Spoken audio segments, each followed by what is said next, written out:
Eu venho de uma geração dos anos 90. A minha história é outra. A minha história nunca foi nicho. Eu lutei sempre contra o nicho. Quando, na minha carreira, no início da minha carreira, eu optei pelo Jô Soares, eu sabia exatamente o que eu queria, onde que eu queria chegar com a minha música. Eu nunca fui um artista de nicho. Eu tenho o maior respeito pelo artista de nicho. Não tenho nada contra ele. A minha não é essa, entendeu? E eu vou te falar, por isso eu passei por lugares como o Jô Soares, Sem Censura. Todos aqueles programas do Canal Brasil eu passei. MTV, fui várias vezes. Esse Pânico da Jovem Pan, fui várias vezes. Cara, você não imagina. Danilo Gentili, fui lá. Eu acho que eu só não fui no Ratinho, mas eu iria no Ratinho, não tem problema nenhum. Cara, você não sabe a patrulha ideológica dessa porra. É mesmo? Porque tem Os caras enchem o saco? a patrulha ideológica. Porra, Danilo Gentili nesse programa. Nesse programa. Cara, foi a marca do meu trabalho. E a minha música tá ligada a isso. Entendeu? A minha música tá ligada a discutir coisas com vários segmentos, não só o segmento intelectual, não, o segmento popular. E uma prova disso é que o meu público é a expressão disso, entendeu? Desde pessoas simples, porteiros, até pessoas universitárias. O meu projeto como compositor não é um nicho, é discutir com os outros segmentos. Agora, essa discussão, essa comunicação com os outros segmentos, não significa uma aliança de classes, sabe, cara? Porque isso é um perigo, querer colocar a MPB como um projeto de aliança de classes. Você pode, sim, entrar em discussão e ser contundente e colocar o conflito. Entendeu? O nicho não quer nem comunicação, meu amigo. Nem comunicação o nicho quer. Entendeu? Quando eu falo mais o conflito. Quando eu falo na comunicação, não estou falando de aliança, não. É isso que eu quero dizer. Lógico que existe uma comunicação, estão lá os alemães, lá, né, Habermas, né, que acredita numa lógica do discurso racional e que possa haver uma aliança. É evidente, tem. A minha relação com a comunicação vem de Bataille, entendeu? Ou seja, é uma relação de conflito, de confronto, mas não é não comunicação. Não é nicho. Então, eu acho que não só a minha carreira, mas como a minha maneira de fazer música, a minha composição é entrar nos diversos segmentos. Por isso que eu fui no Jô. Por isso que eu fui no Pânico da Jovem Pan. Por isso que tu veio aqui. Por isso que eu vim aqui. Por isso que eu fui no Rafinha.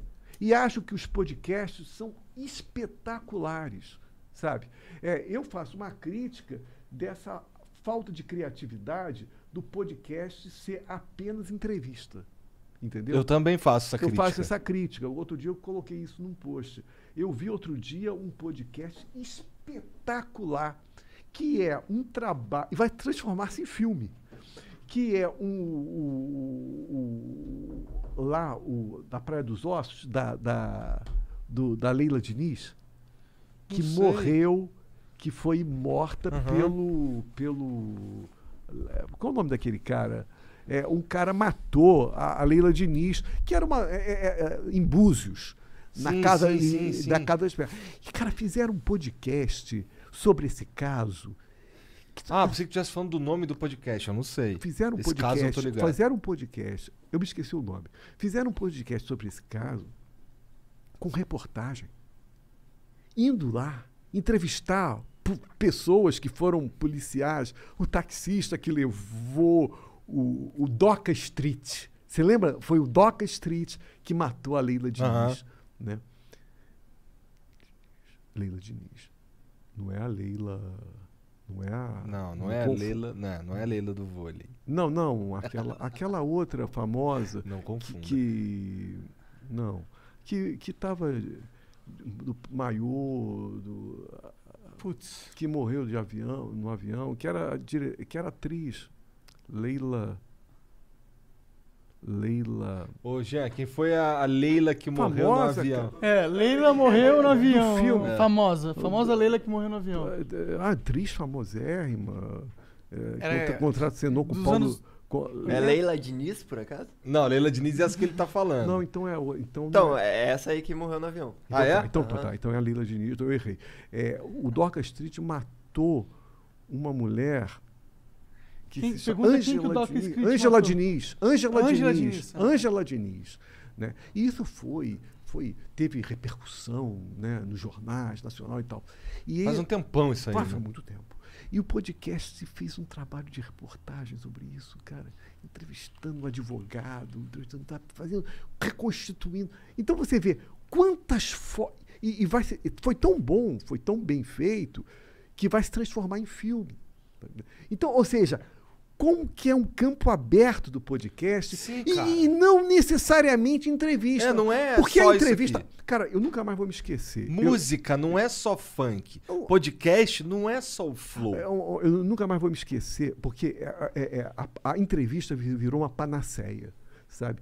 Eu nunca mais vou me esquecer, eu estava na PUC estudando, como eu estudava diariamente, saí, terminei meus estudos, veio um aluno da graduação e falou: Rogério, sabe o que é? Eu quero terminar meu curso de TCC, né? E queria fazer um trabalho baseado em você, mas queria que fosse uma entrevista. Cara, eu falei, eu entendo, eu acho legal, mas, cara, quer uma sugestão? Não faça entrevista, não. Se debruça sobre o meu trabalho. Procure, tente inventar uma interpretação. Você está me entendendo, cara? Então, a entrevista é meio fácil, virou uma né? coisa meio Preguiçosa. preguiçosa, É. de maconheiro. Tá me entendendo o que eu quero dizer? Tô brincando. Tá me entendendo o que eu quero dizer? E ficou uma coisa preguiçosa. Então, cara, Matador de Passarinho, no Canal Brasil, quando criamos o Matador de Passarinho, a minha ideia não era fazer entrevista. Nunca foi. Eu acho que as entrevistas do Matador de Passarinho foram excelentes. Eu me orgulho muito. Mas a ideia original não era fazer entrevista. Aí, quando fomos discutir com o diretor da emissora, caiu entrevista. Entrevista. O que Não era? adianta. A entrevista é a panaceia da mídia, entendeu, cara? É lá, Bial, é uma entrevista o tempo todo, sacou, cara? É conversa, bate-papo, Sim. é isso. O Bial também gosta de falar, conversa conversa. com o Bial, a conversa virou a panaceia da conversa, entendeu, cara? E as pessoas, com isso, perdem o processo de estudo, de análise, de procurar entender sozinho. Por que tem que ter conversa? Por quê? Sabe? Virou uma panaceia essa conversa. A podcast é espetacular, mas assim, a gente está explorando pouco. Também acho. A gente está formato, explorando pouco esse formato. Mas aí eu não sei se a gente precisa chamar de podcast, né? Eu acho que a gente está atribuindo a podcast o que é uma coisa diferente. É a democratização dos programas. Porque antes, quem fazia um programa era só a TV. Televisão. Mas agora não. Agora, tipo, qualquer um, a gente, dois gordinhos, consegue fazer um programa.